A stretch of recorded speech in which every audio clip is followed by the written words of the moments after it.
All right, welcome to the 78th episode of the podcast, People of Dort. I have my alrightly special guest and trauma expert, Big Boy Logan. Salutations. And then there's also his friend thing, Henry. My name is not Henry. Too bad. He just says that his real name is Henrique Helmet III. That is also not my name. That is your name. Stop lying to yourself. Anyways, as good old Carlson said, the subject of today's episode is humanoid trauma. Indeed. Now, as a baseline that I'm sure we all know, trauma comes in many a different form. Say, oh, your child dropped a spoon on the ground. That's got to be traumatizing for him because he has to pick it up again. Relatable. Or, oh no, good old Pop stubbed his toe, got an infection, and died. That's gotta Also really relatable. get your kid. Gotta leave a mark. Yeah, definitely. Whenever people make memes about stubbing your toe on, I don't know, TikTok. TikTok But is a funny site. Yeah, but the main thing that people don't realize is the many forms trauma comes in. I mean, sure, we could all see, the Vietnam War, child abuse, that makes people sad, and when you get shot with a gun, you lose your arm, that's trauma. Or, oh no, my kid died in, I don't know, plane car husband crash. But no one talks about the less obvious things that come from this. Case in point, MGTOW. What Also is called MGTOW is, or men going their own ways, is it's a mutation, we can say, caused by the fragile masculinity that inhabits many a person involved in our life. Men going their own ways. Men going their own ways. Now that doesn't sound bad, and it probably would be pretty wholesome if not for the thing that happened. And what was that? It was a study. A study about wolves, where scientists discovered that wolves operated in a alpha-beta pack. The alphas got the girls, the betas didn't. That's what most people got from it. This science thing got debunked pretty recently, but it still left an effect on a lot of people. And for some reason, these people decided to link it to males, human males. Which then created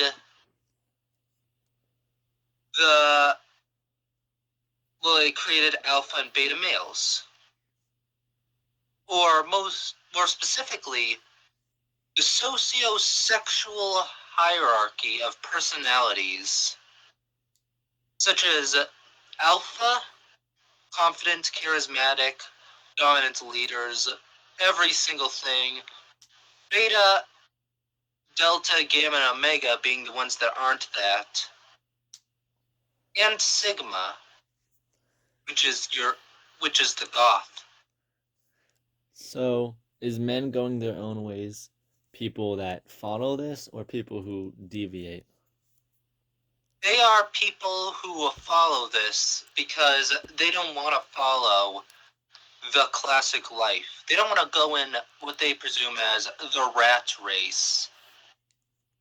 Because due to long-term trauma from this life, and from things corresponding to it, such as women, babies such as women, they have believed that the best thing to do is to link themselves up with the Great Pyramid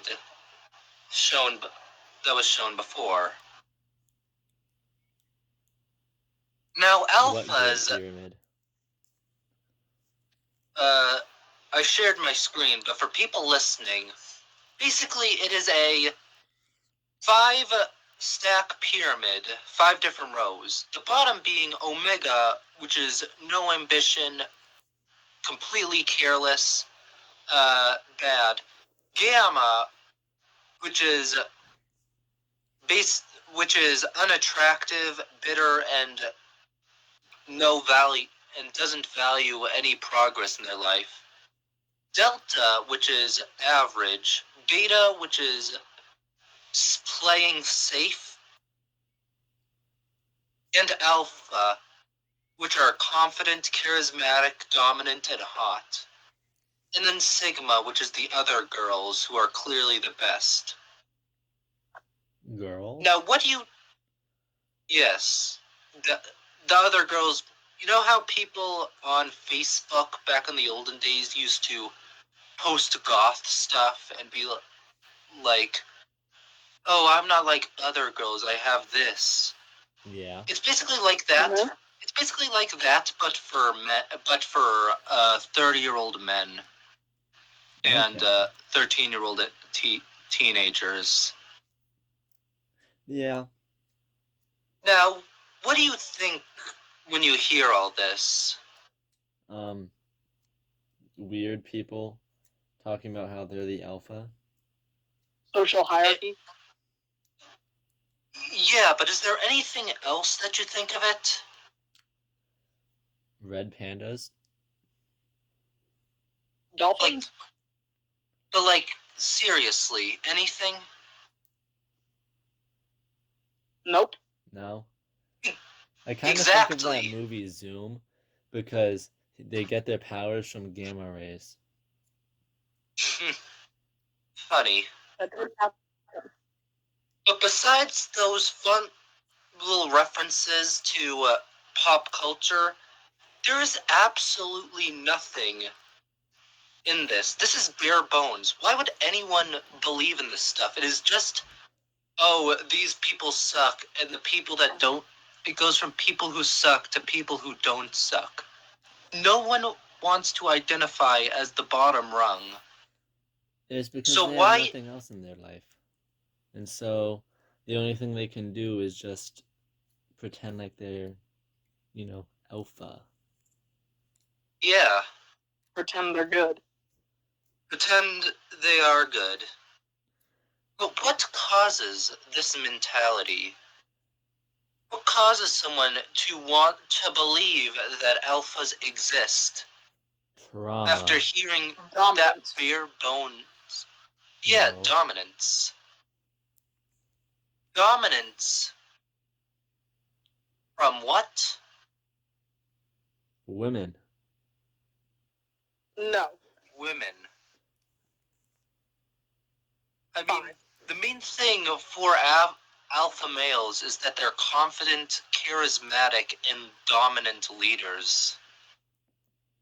The Yeah. entire thing of these groups of people is that they're being controlled by the alpha males who will take their women, because obviously when you just lost when you're trying to cope with the loss of your fun little girlfriend, you're going to inevitably end up at either, oh, I can do better, or, oh, all women are objects. Yeah. And they just make up a giant complex as to why they could never get the girl. No, it's not because of they weren't meant for each other. Oh, maybe you have problems, or maybe she just was really, maybe she just didn't like you as much as she thought she did, or you didn't like her as much as you thought she did. Well, obviously the latter's not true, but it's because it's because the world is trying to stop you from having your own life due to the in favor of the alphas, the end all be alls, the Microsoft Big Brother, Mm. and that is, and God, isn't that such a favorable thing to want? That Yes. Maybe a that little. every single problem in your life is caused by some superior superficial entity that that is controlling your entire life, and that you need to stop because he's hiding the truth. That's true.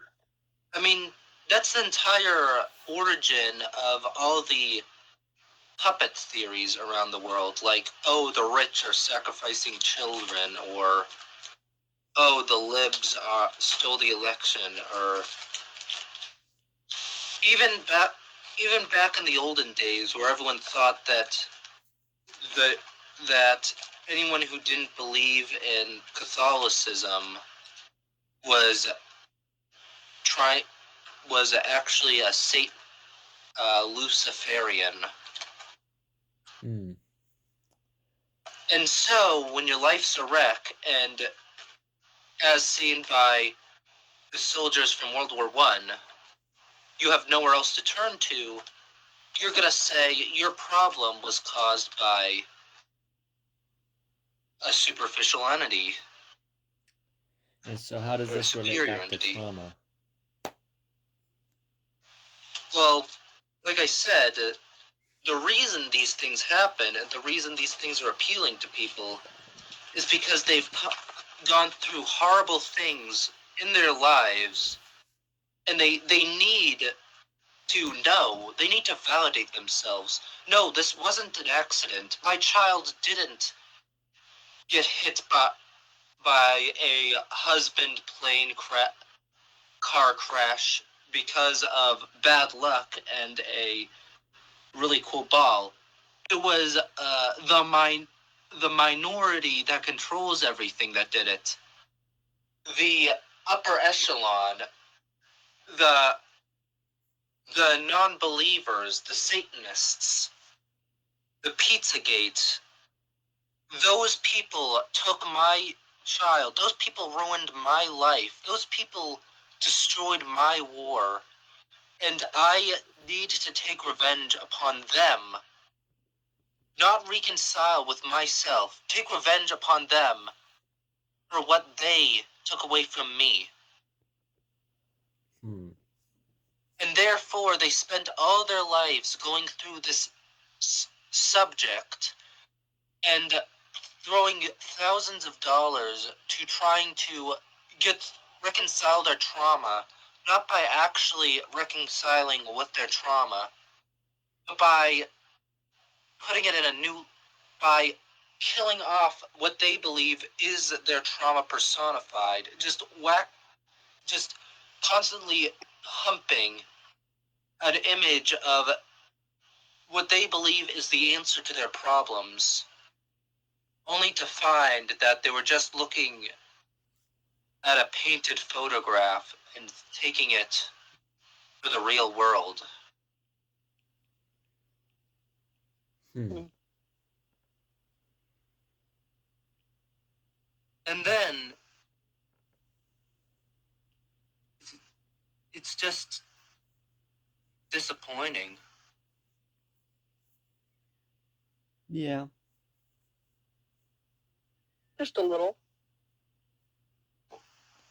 More than a little. Yeah. There's a lot of other ways too that trauma personifies, and a lot of ways most people can't actually understand. unless they physically go through it. Like seeing something, like very bad. Like this child, forget his name, but he went missing and he was found like a day later, about like 38 miles away from the place he was last seen, in the woods, like in some cave. And he looked completely different. Like he was like almost paralyzed just from like the stuff he had seen. And no one knows how he even got there. He was like 3. Was the child still alive? He was alive. He had some scrapes and bruises, but he couldn't really speak, you know? Yeah. That sounds like quite a bit. Yeah. Raw.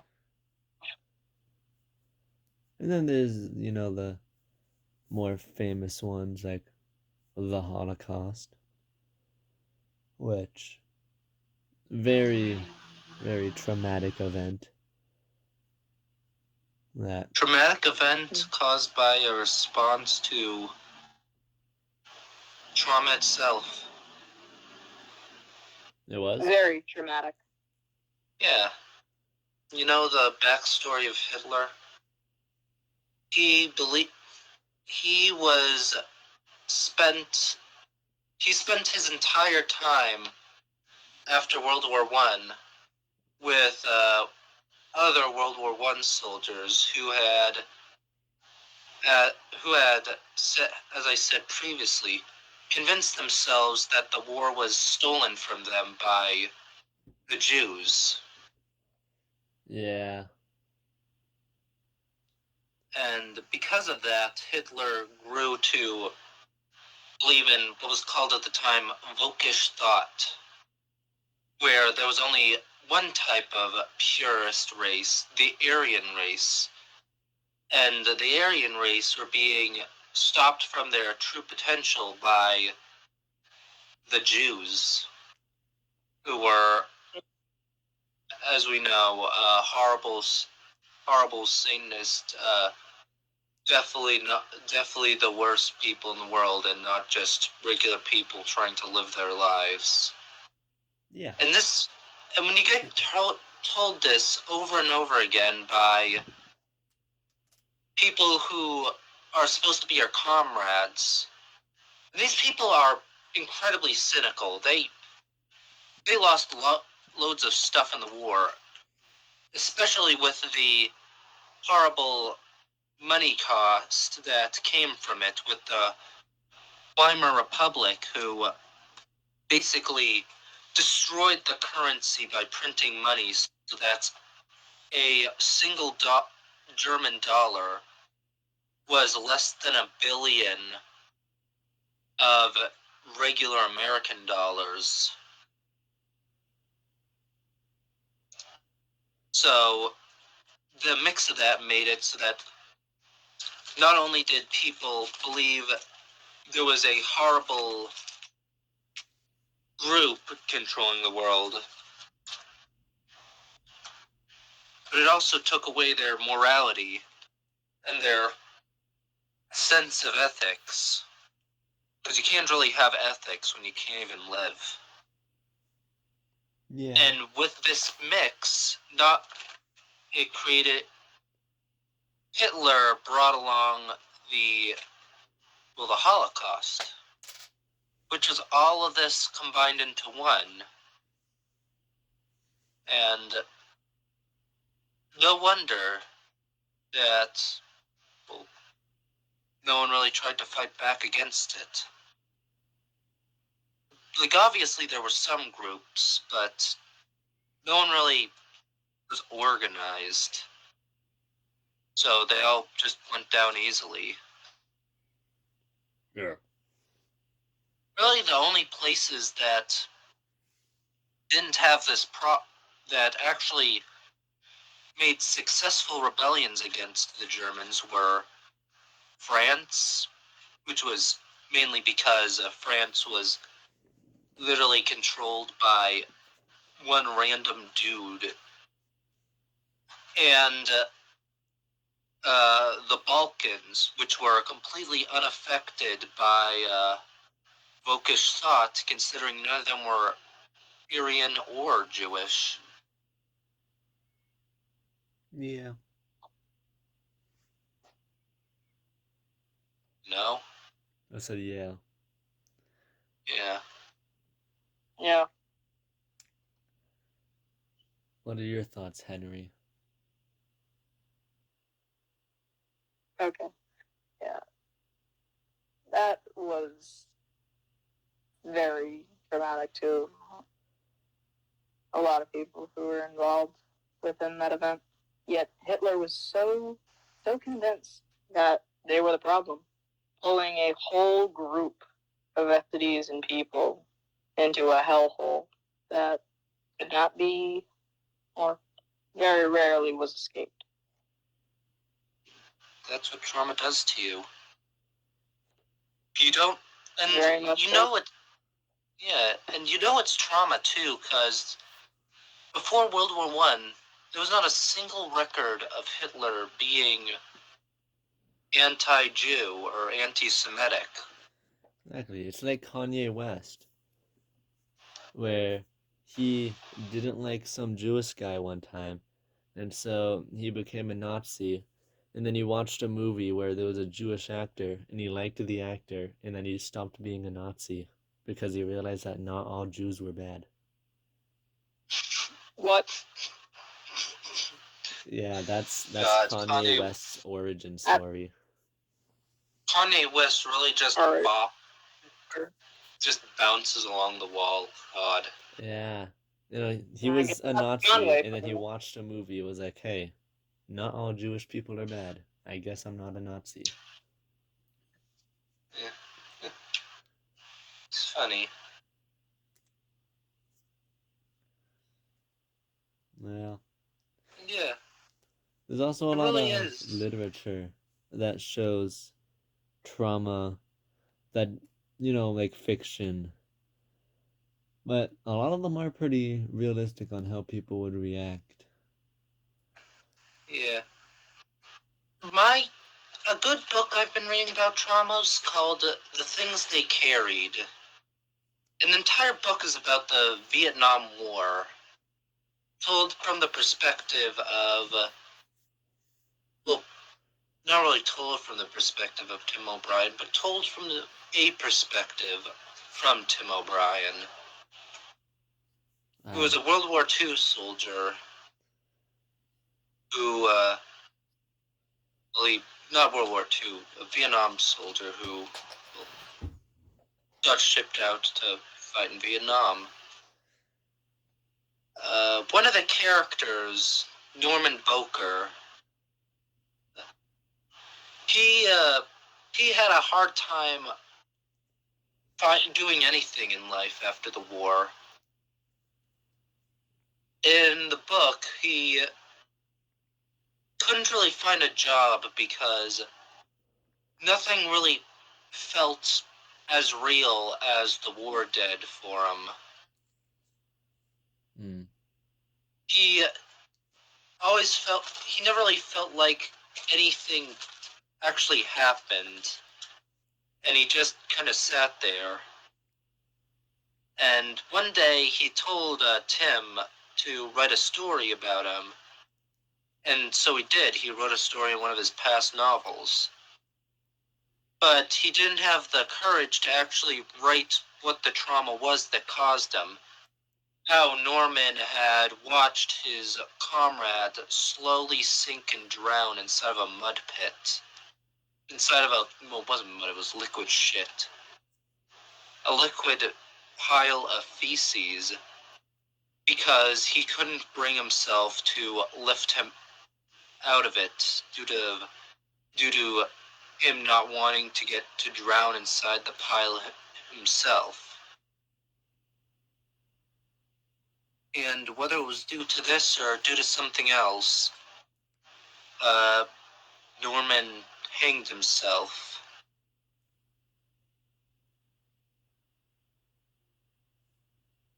And then you get to the end of the story and you're like, holy crap, that was a lot.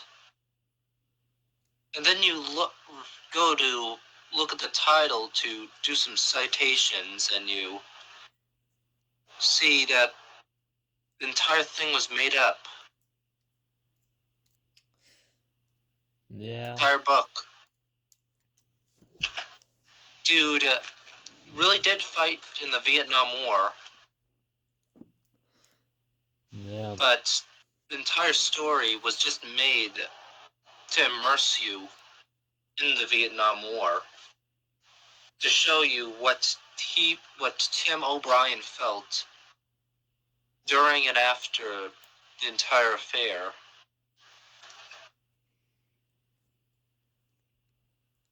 And when you think about that, you realize that it wasn't that there was no Norman Boker. It's that there was too many to count, but none of them have a name. They're all just taken and thrown aside. Some by ourselves, a lot by Reagan, but most of them were clearly by George W. Bush, who was also a horrible person. Oh yeah. Mm-hmm. Another example of this kind of traumatic lead-off is the hippie movement, which is, well, it doesn't sound bad, and it probably wasn't that bad when it happened, because it's not some. I'm not talking about, oh, there was a different movement that happened back when the hippies were around. No, I'm talking about hippies themselves when they were started up. Because alternativism really did have a problem for a lot of people. Yeah. Some of which you may find in the Yellow Deli. Now, the Yellow Deli it's a Yellow Deli. You can probably find one in Plymouth right now if you look at it. If you look. I say you could probably find one, but their entire center of communications is in Plymouth. You can go inside, you can have some food, and maybe, just maybe, after dark, after hours, they'll invite you again for another time. Yeah. Maybe for a bit of a conversation. Then you'll come in and maybe they'll offer you a little job. And then they'll separate you, bring you to work so that you spend a lot of time working. If you bring some friends, they'll kind of pop you away from each other so that you guys don't talk all the time. You know, people talk all the time. And then they'll bring you back and they'll talk to you about some stuff. About, who knows, maybe some stuff about themselves, about what they like to do. And maybe they'll invite you to do some more, or who knows, maybe they'll invite you to their main place, Plymouth, if you found one in a different area. And maybe they'll tell you about what they do there, or maybe they won't. The Yellow Deli, also called the 12 Tribes, is a religious cult that plans to have a mass suicide in 48 years. That's fun. They were started by the remnants of the hippie movement, who created their own well, their own area in Plymouth where they act as a single system. Basically, none of them have their own sense of self. They left that behind in the Yellow Deli. You eat them, you eat their self.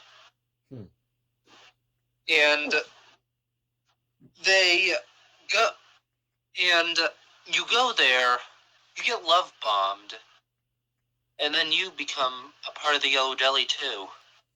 Part of the 12 tribes. All of this because they wanted to be a little bit more alternative. Because it was either this or McCarthyism, call someone a communist till they cry in their sleep and get chucked in Guatemala or whatever. Hmm. And before you know it, you go so far off the scale, try to go so far away from the rat race, that you get into this spot of bother. And there's just, this is the third time in a row we've had this happen. People get screwed over by the rat race, eaten, chewed up, and spit out. Clearly they don't have the same definition of the rat race, because, well, it's a rat race. They gotta finish. What even is a rat race? What even is a rat? And they just run away from that and try to make their own. They try to build a pyramid about it. They try to destroy the entire thing. Or they try to, well, make their own rat race, such as the 12 tribes in the Yellow Deli. Ah. Yeah. And clearly this is still a problem today. I'm sure we've all had someone tell us about puppet theory.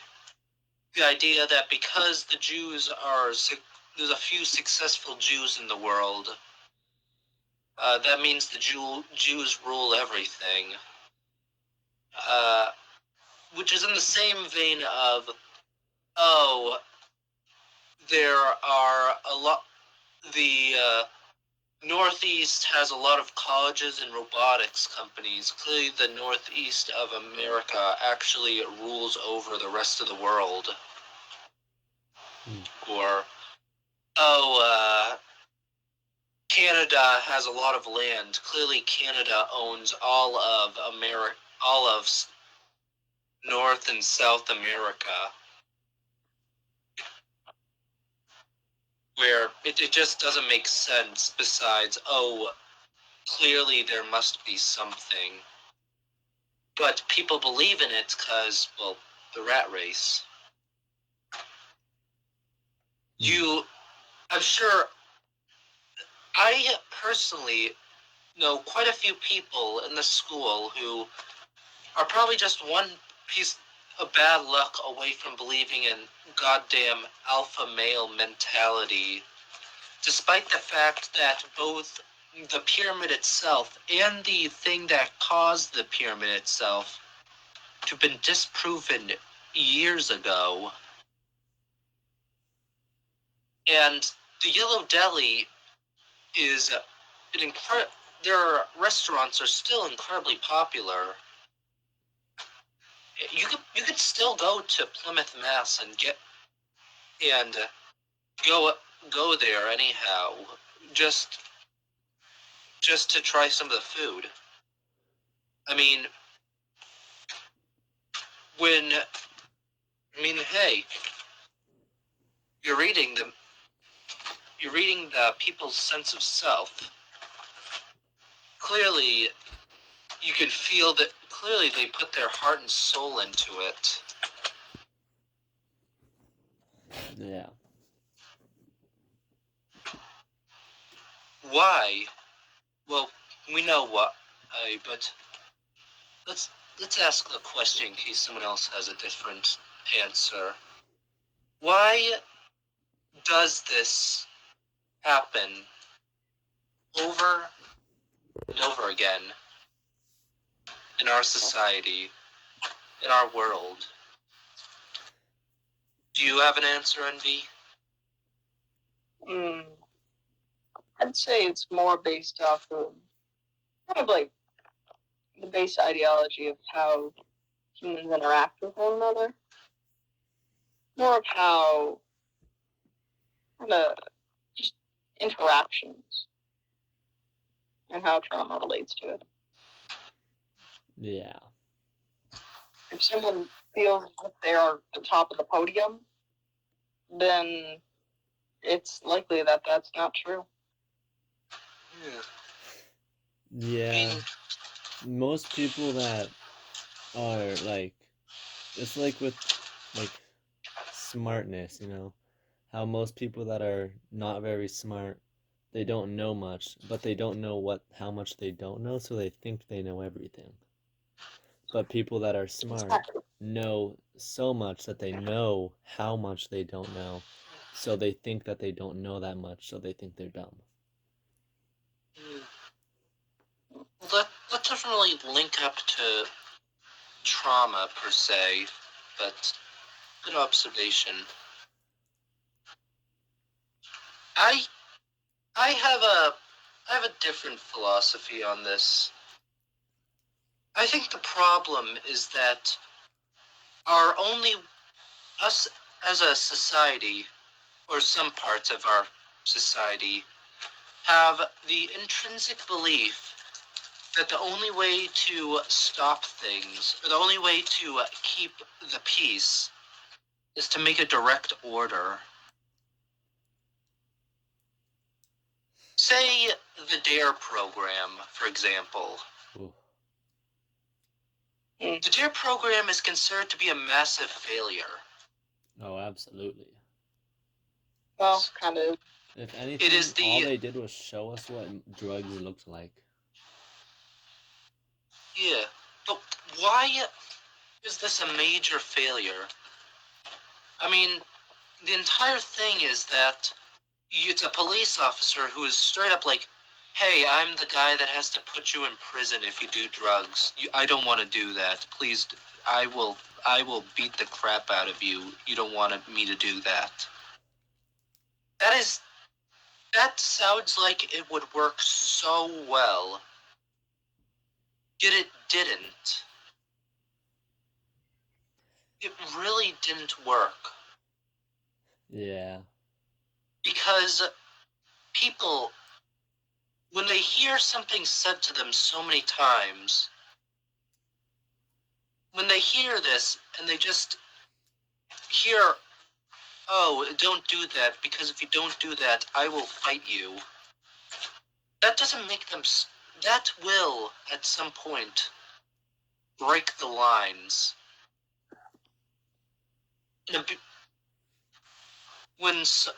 When someone searches through when a parent does searches through your room over and over again, that doesn't make you immediately bring out all your stuff and come into the clear with them. That only makes you hide everything from your parents.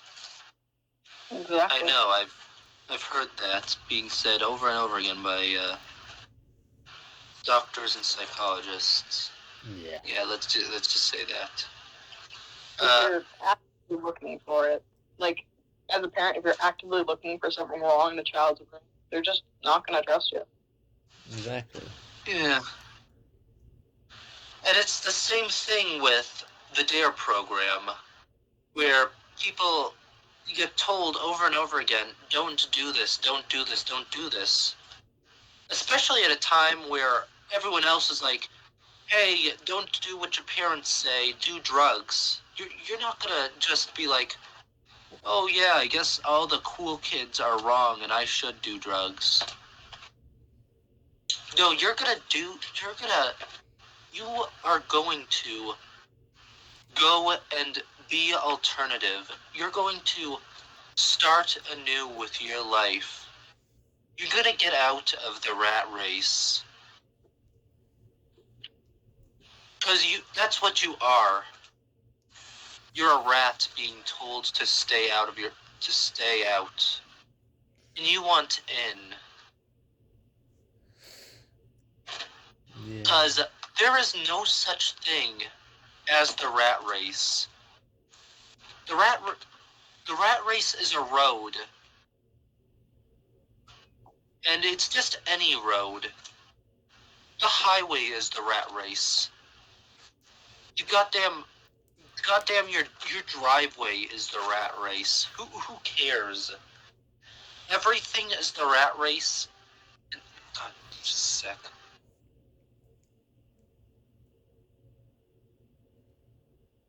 Okay. Well, I don't know where he went.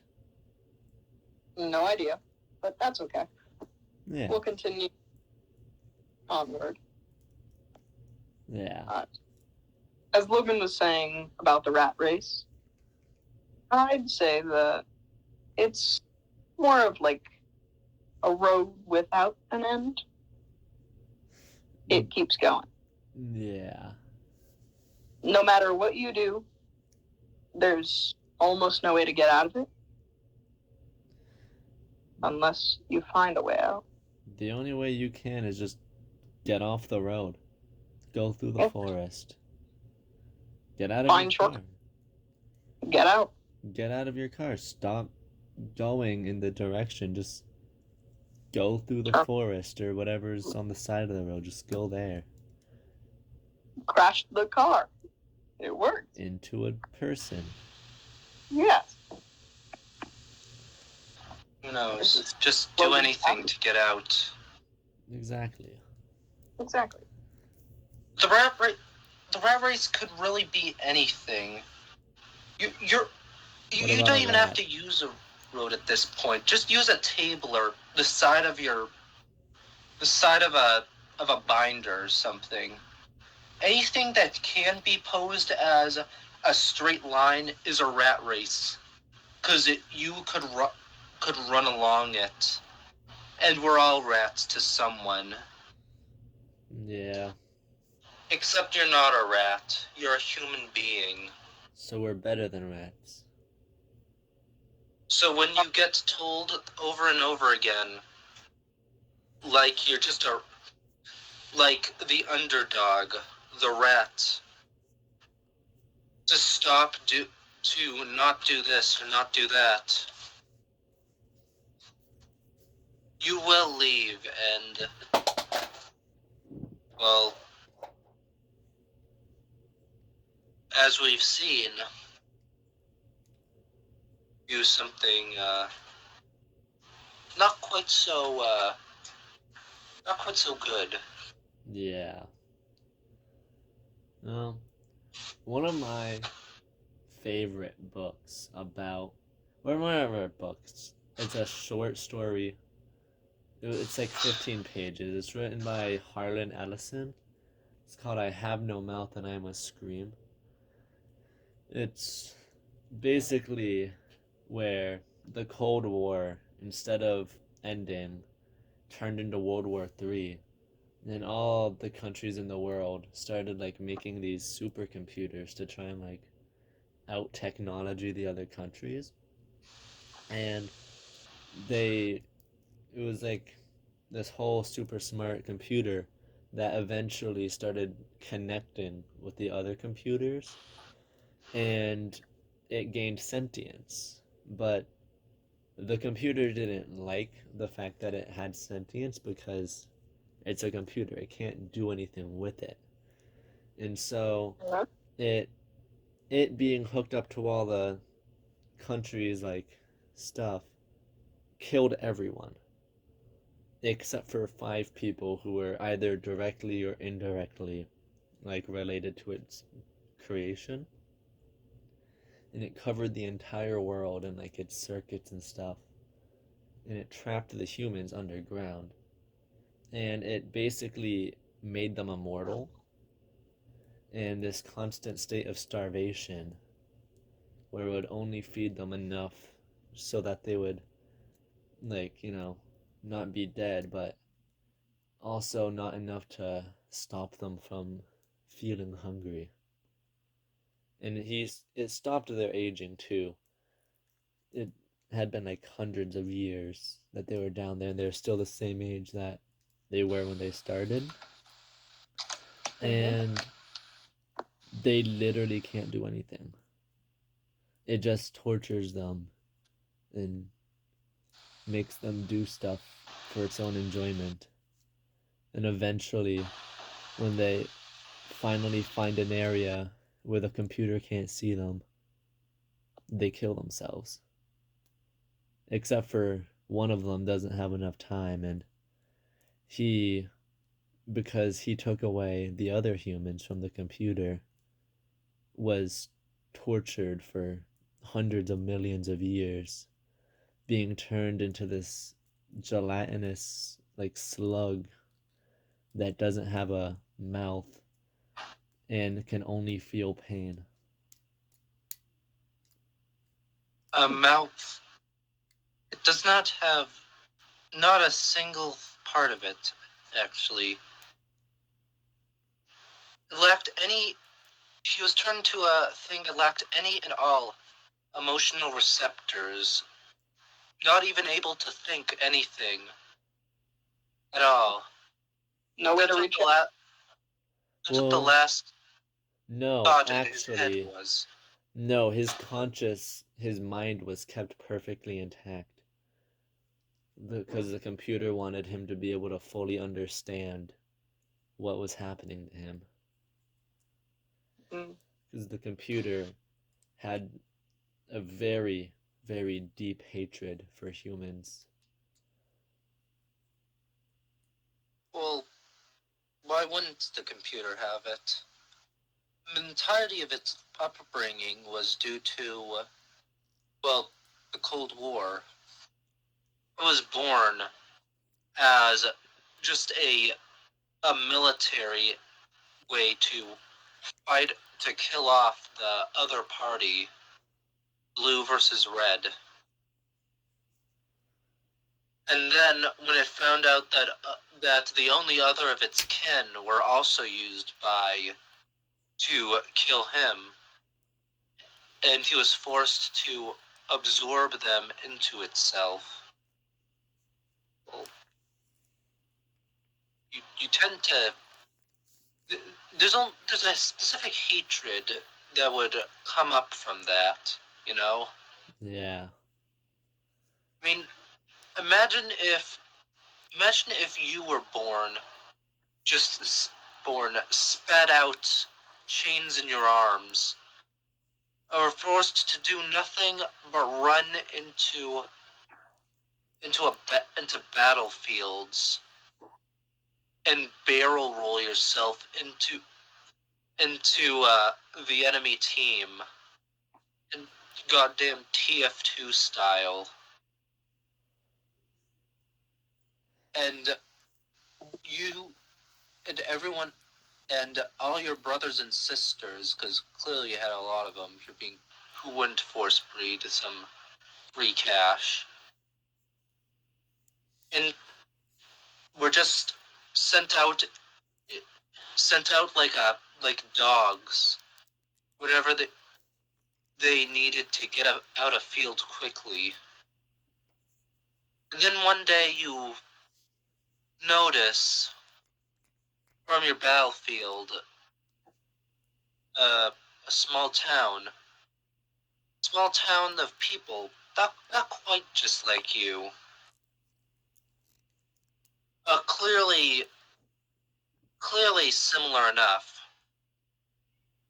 that just live their lives, have fun, drink milk, paint, have moral dilemmas that they can change, and even have sorbet and Italian ice,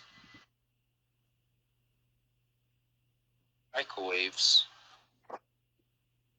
Yeah. What the? You probably wouldn't even know what those words meant. But the fact that these people could know is what would drive you. You were forced to kill.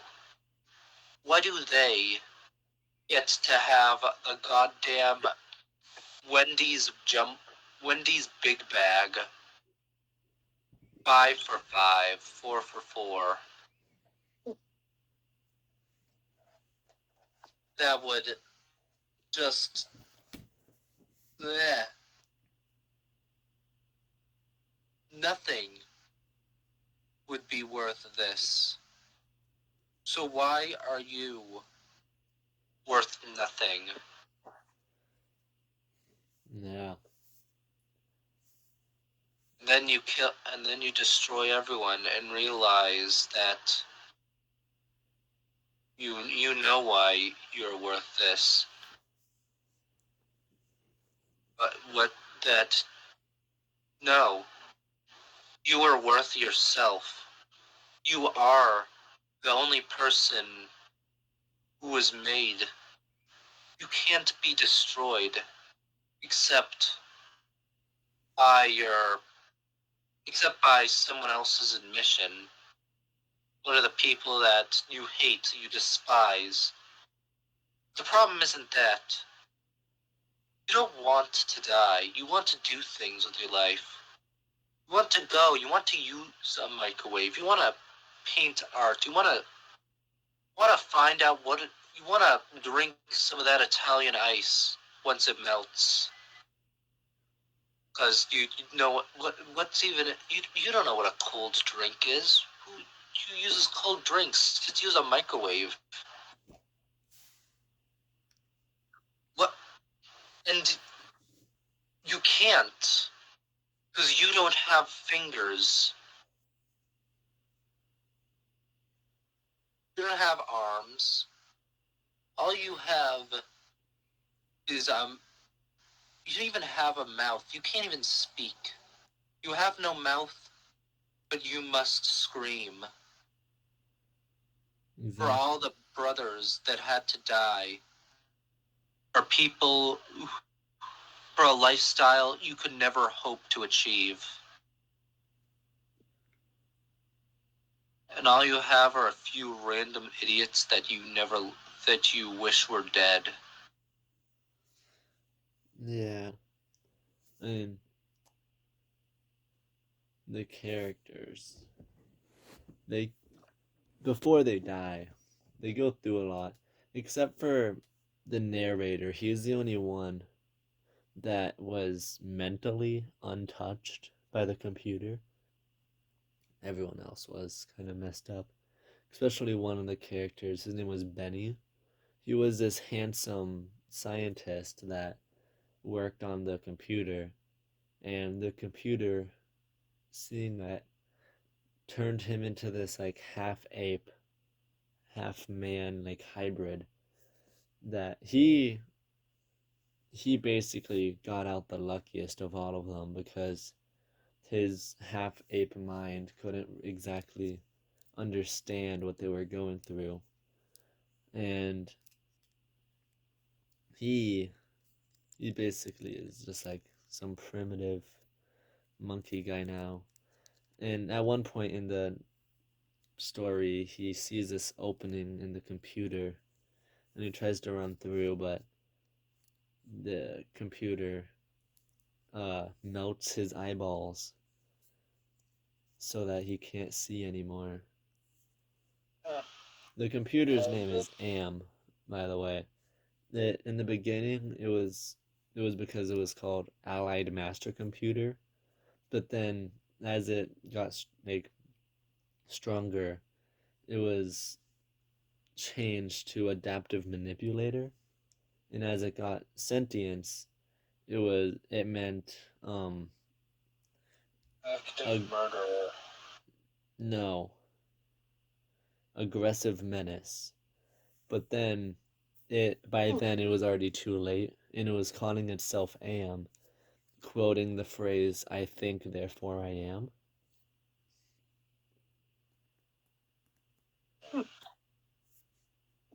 And it also likes to use Latin a lot for some reason. Lorem ipsum.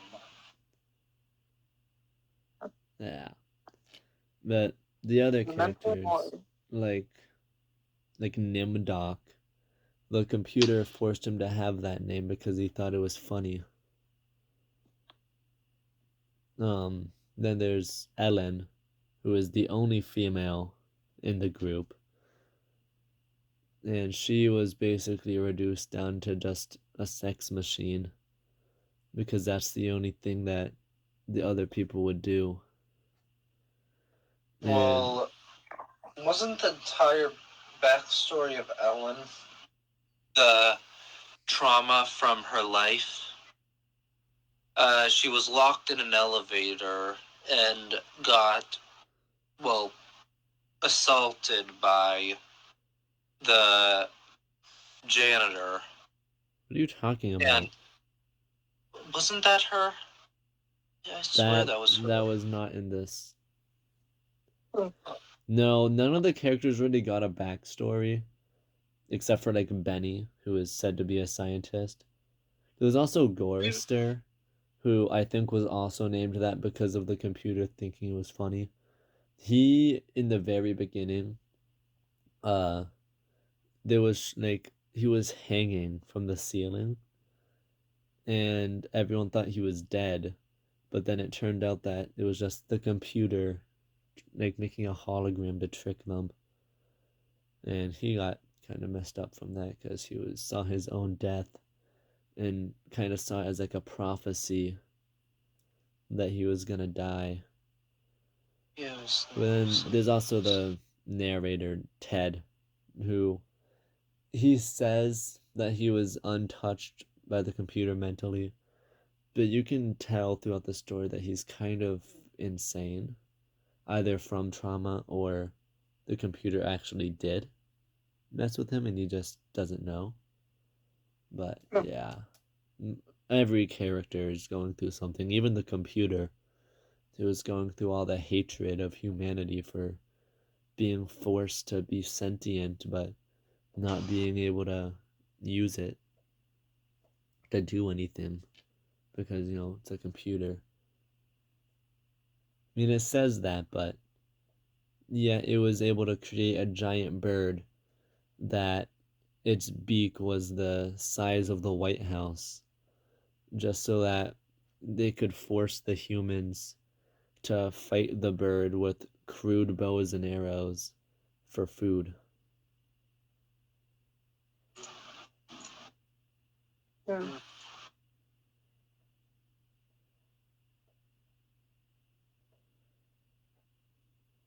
Crazy.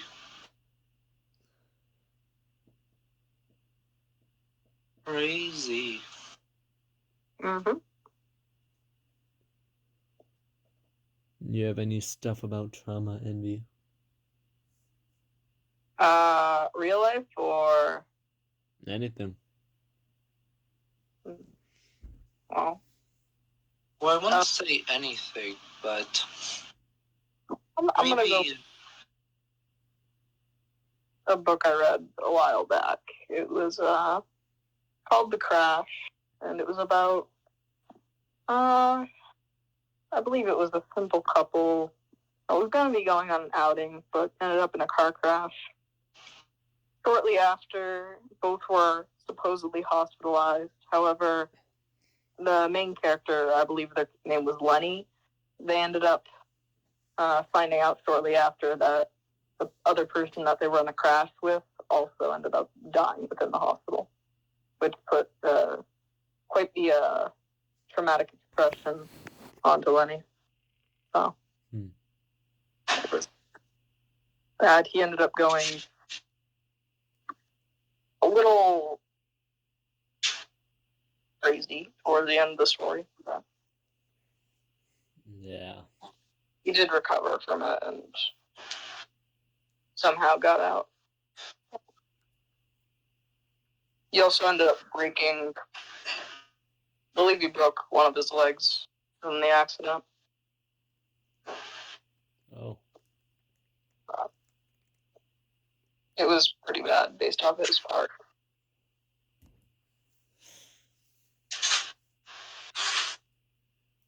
Hmm.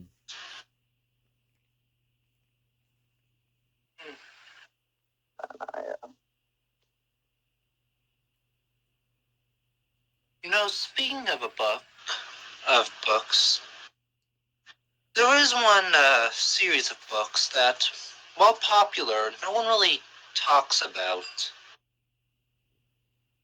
And what's that? Animorphs. No.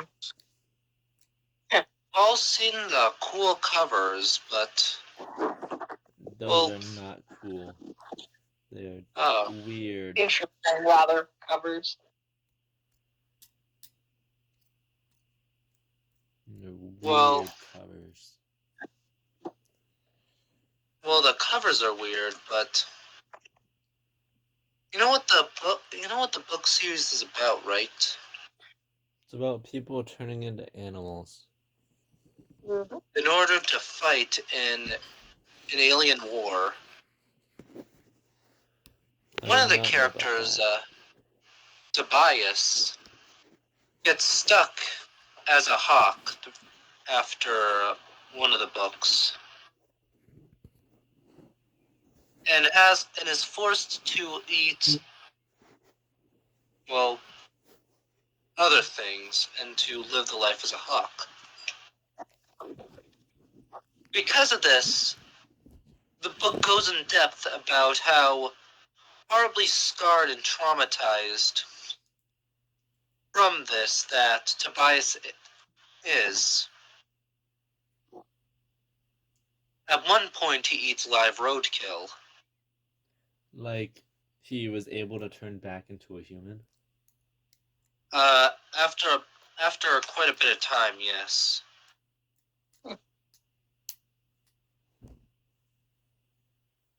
What is it And when that lets them turn back into a human? Do they have to be conscious that they turned into an animal after? well, the main thing is that you, in the beginning, as said by the Netflix series, is that you can't be an animal for more than 1 or 2 hours, or else you're stuck. How did Tobias get out then? Probably through some lucky chance, I assume. I haven't read the series in a bit. I do remember, though, that there was a part where uh, one of the girl, one of the characters has to beat up her own dead father with her severed arm. So, kind of a miracle that's child friendly. Yeah. But hey, I've been wrong about I can't I can't I have no mouth, but I must scream. So hey, Yeah, have you heard of maybe that I'm wrong before? about that part. Like, have you heard of that book before? Or a short story? I have heard of the book, but I mostly heard of the point and click adventure game based on the book. Yeah, that was made by the same guy. It's unavailable anymore unless you have like a very, very old Android phone. But yeah, that basically goes through the book. I haven't actually seen the game myself, but yeah. In the game, the main thing about the female main character was that the girl was, well, locked in an elevator and, well, raped by a janitor. And because of this, the computer, AM, locks her in a cage that is entirely mimicked about the elevator, but with a door that is constantly opening and closing with a hologram of the janitor on the other side. Yeah, She that is in seems like constant something you fear. do. Yeah. Does it go into all of their backstories? It goes into a bit of all of them. I just chose the the girl because, well, seemed the most akin to the topic. Yeah. I mean that whole thing is basically just humans being traumatized by a computer that is traumatized by humans that were traumatized. But hey, Holy Paul. isn't that always what it is? Yeah. You don't want to see, oh, it's some kids go on a fun adventure through the cosmos and learn a bit about responsibility. No, that's for kids stuff.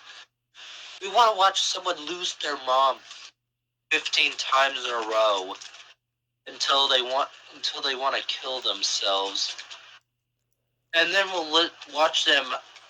I don't know, jump on a turtle a few times and be like, "Oh, nice! Now I've learned to not do that."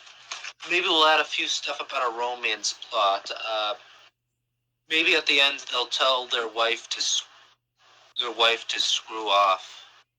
Who knows? But you've got to. But that's always what it is. Yeah. Trauma. Always gotta be trauma. Exactly. It's literally everywhere in our society. Mm-hmm. We can't do it. We can't have it.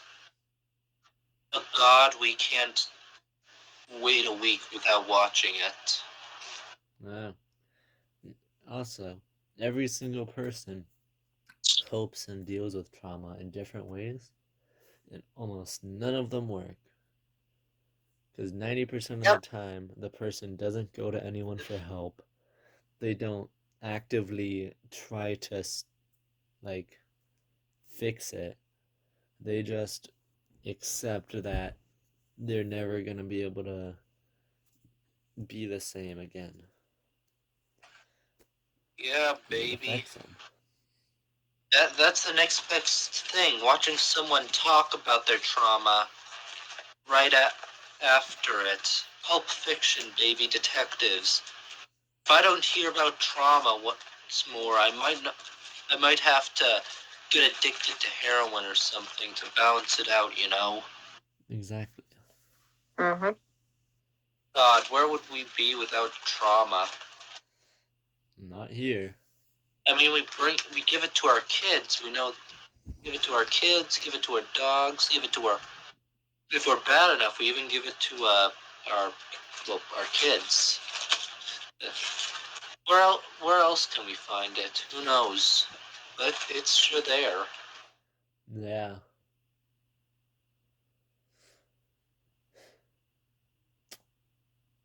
It's funny. Yes. It's one of the worst things in the world, and we describe it as one of the worst things in the world. Yet it's the first thing that comes up when you go watch TV. Yeah. Because no one's really trying to fix it. No one really cares. I mean, for a while in human history, people didn't even know what that was. We just called it shell shock syndrome. Because people coming back from the wars were all traumatized, but we didn't know what that was.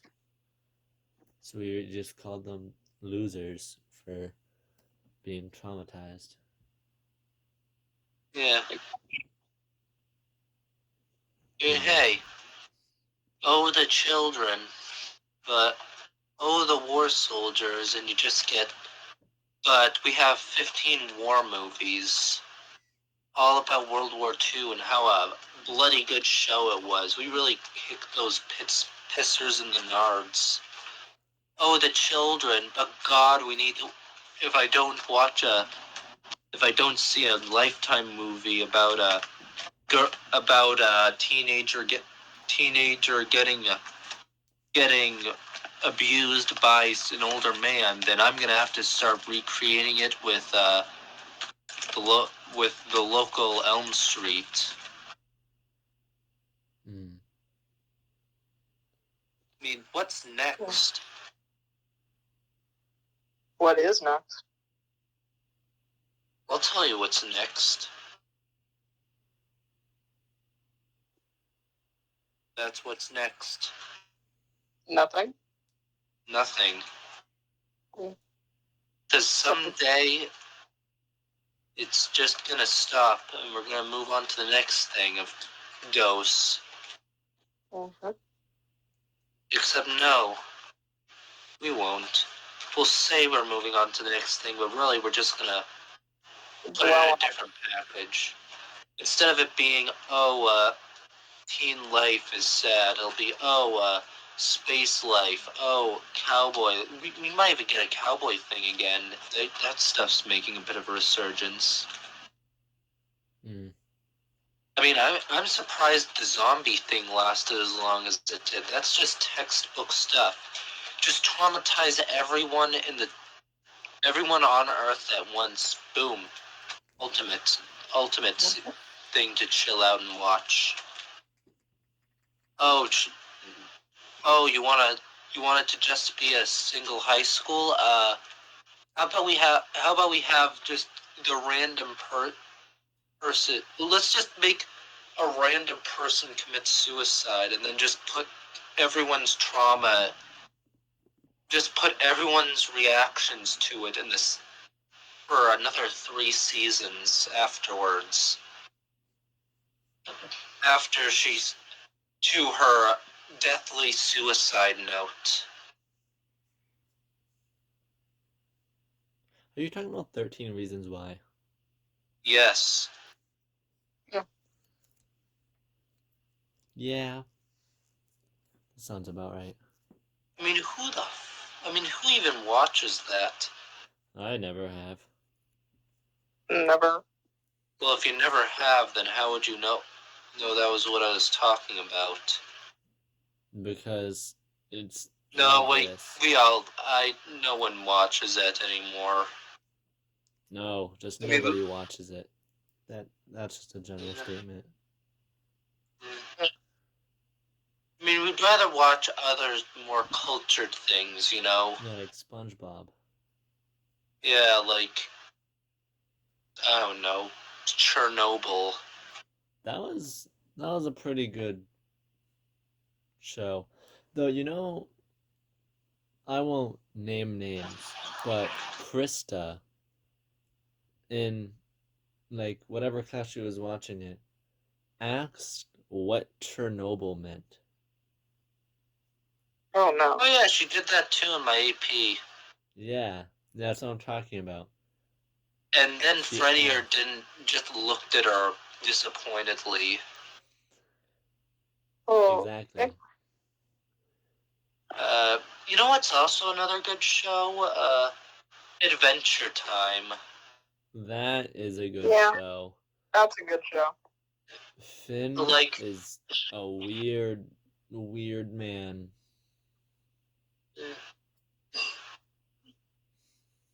yeah.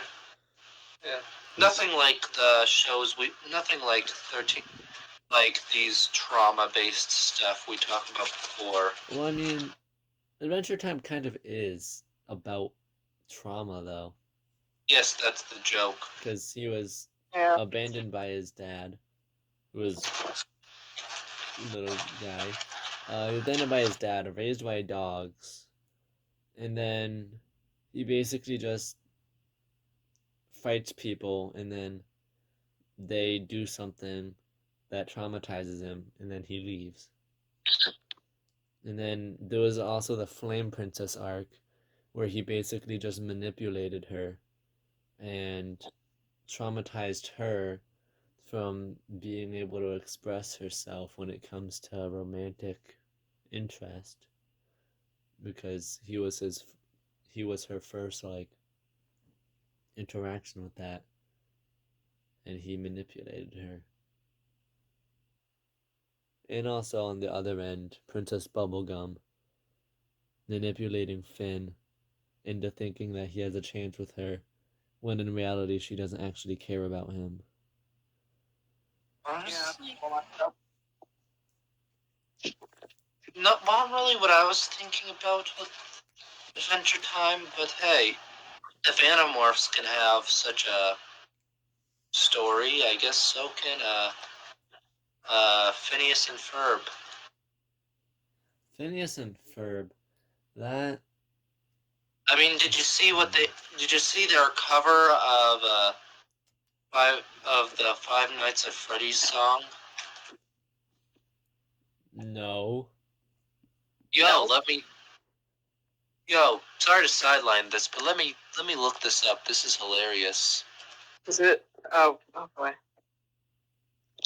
The Phineas and Ferb Five Nights at Freddy's song. Phineas and Ferb, but Five Nights at Freddy's instead. Is it like the Five Nights at Freddy's song, but in Phineas and Ferb, or is it Phineas Yeah. and Ferb, but it's in Five Nights at Freddy's?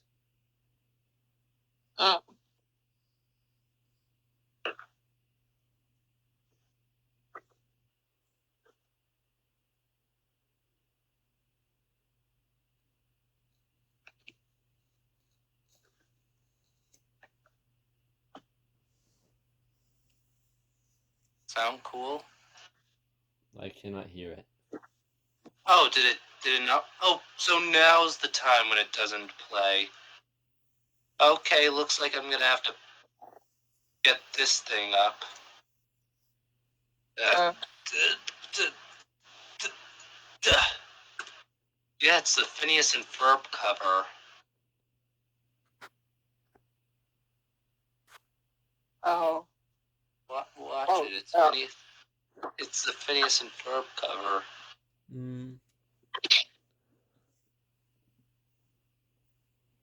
I would, except I don't know how to back out of stuff on an iPhone.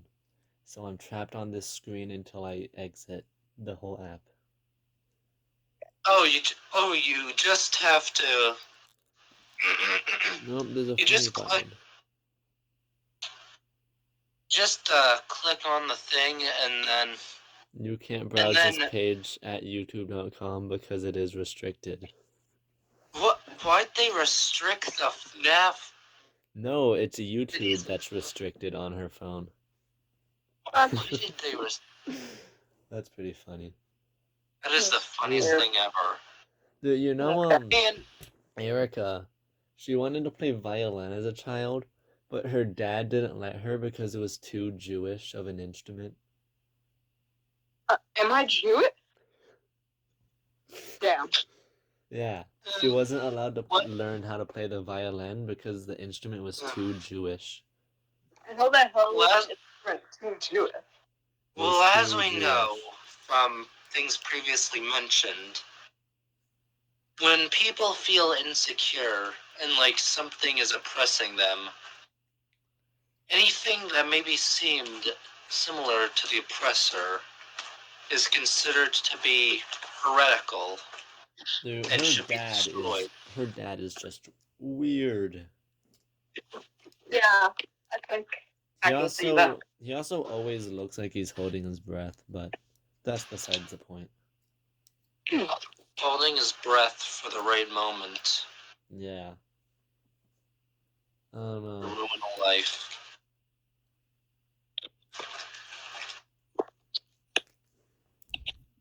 I mean, I used to want to play the acoustic. Not the acoustic, just to play the guitar. And then I got an acoustic and I realized I didn't want to play guitar anymore.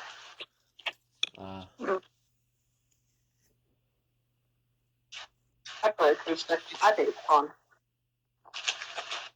Oh, well, it's fun when you're just... Well, for me, it's fun when you're just kind of slapping it a few times, but then you're like, oh, wait, there's fingerings, and I'm just like...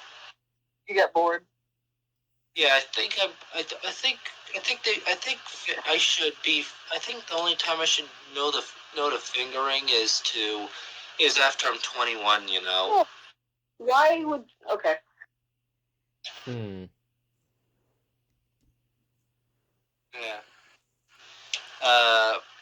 Yeah. Sorry, Davis. That'll be a great conversation later. Yeah. Yeah. But hey, that's just how it is. Oops. Oops. Oops, there's a comb in my hair. Oops. Oopsie doo. Having to rosin my bow for the 15th time this week. Can't wait. Can't wait.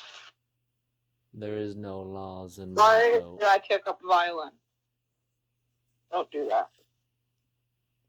Hey man, violin bad. It's too Jewish. I'm not Jewish. Not yet. Anyways, I've spoken quite a bit in this regard. I think it'll be a heading out. Thank you for having me on this wonderful and prestigious podcast. I hope you two can add on to me after I'm gone. All right. Well, I mean, I think this is probably a good time to end the podcast as a whole. It's gone pretty well. Yeah. So. Yeah. Well, see y'all later, and as I always say, bazinga.